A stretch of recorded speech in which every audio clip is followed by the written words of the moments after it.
Bienvenue dans Science et Mouvement, le podcast d'ED Academy. Aujourd'hui, on va répondre à une question que beaucoup de sportifs se posent. Aujourd'hui, on parle d'un chiffre qui fascine, un chiffre que beaucoup surveillent, un chiffre qui monte, qui descend et qui peut parfois créer du doute. La VO2 max. Sur votre montre, elle apparaît comme un indicateur clé de votre niveau. Mais que mesure-t-elle réellement? Et surtout, que ne mesure-t-elle pas? La VO2 max correspond à la consommation maximale d'oxygène que votre organisme peut utiliser lors d'un effort intense. Elle s'exprime en millilitres d'oxygène par minute et par kilo de poids corporel. Physiologiquement, elle dépend de votre capacité pulmonaire, votre débit cardiaque maximal, votre capacité de transport de l'oxygène, votre densité mitochondriale et votre extraction périphérique de l'oxygène. C'est donc un indicateur du potentiel aérobie maximal. Mais attention, c'est un potentiel, pas une performance. Votre montre ne mesure pas votre VO2 max, elle l'estime. Elle utilise un algorithme basé sur la vitesse ou la puissance, la fréquence cardiaque, votre âge, votre sexe et des modèles statistiques. Elle extrapole une valeur théorique. Cela signifie qu'elle dépend de la qualité du signal cardiaque, de la régularité de vos séances, de la température, de votre fatigue et de votre hydratation. Une semaine de stress peut faire varier votre estimation. Un cycle hormonal peut modifier votre réponse cardiaque, ou une déshydratation légère peut altérer la lecture. La montre interprète un contexte. Elle ne mesure pas directement votre consommation d'oxygène. Un exemple, un triathlète prépare un Alpha Ironman. Sa VO2 max est estimée, passe de 58 à 55 en 2 semaines. Il s'inquiète, on l'analyse. Sa charge d'entraînement en hausse, son sommeil perturbé, un déficit calorique léger et une accumulation de fatigue centrale. La baisse n'est pas une perte de capacité, c'est une adaptation temporaire. La physiologie est dynamique, donc la VO2 max n'est pas une ligne droite.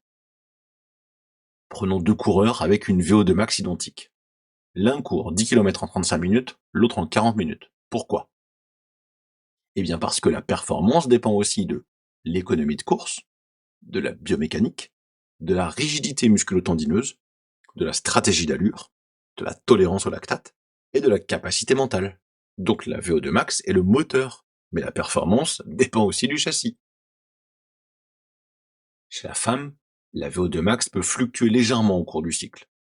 En phase folliculaire, on a une meilleure capacité à produire des efforts intenses, une sensibilité accrue à l'insuline et une meilleure récupération. Par contre, en phase lutéale, on a une température corporelle plus élevée, une fréquence cardiaque légèrement plus haute et une perception d'effort différente.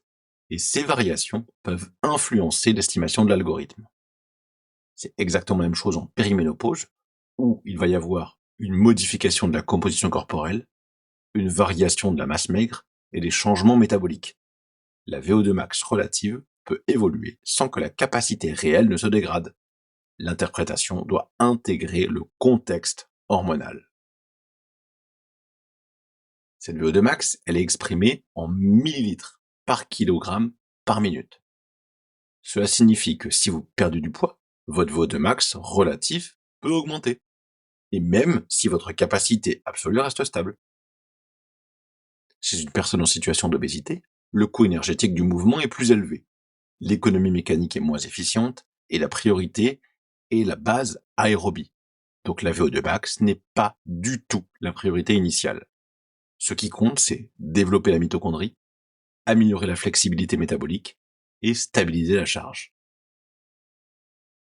On peut améliorer sa VO2 max, mais la performance longue distance repose davantage sur les seuils ventilatoires, la capacité à soutenir un pourcentage élevé de VO2 max, l'économie du mouvement et la gestion énergétique. Un trailer peut avoir une VO2 max moyenne, mais un seuil très haut et une économie excellente. Et il performera. La VO2 max dépend du système nerveux central.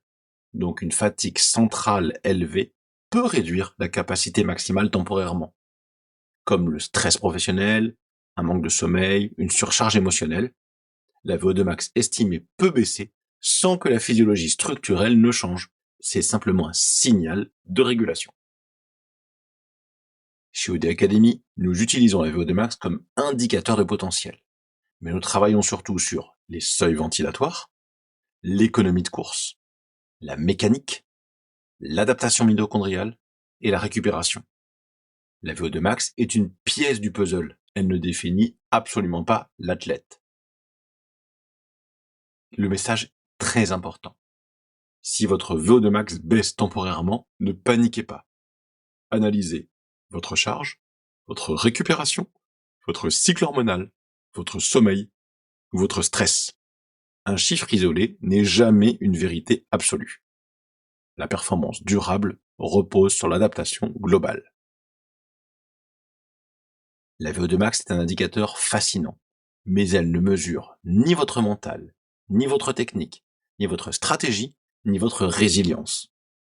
Comprendre ce qu'elle représente réellement vous permet de l'utiliser intelligemment. Dans le prochain épisode, nous parlerons d'un autre indicateur très populaire actuellement, la HRV et le statut d'entraînement. Parce que la récupération est aussi importante que l'effort. Bienvenue dans Science et Mouvement, le podcast d'OD Academy.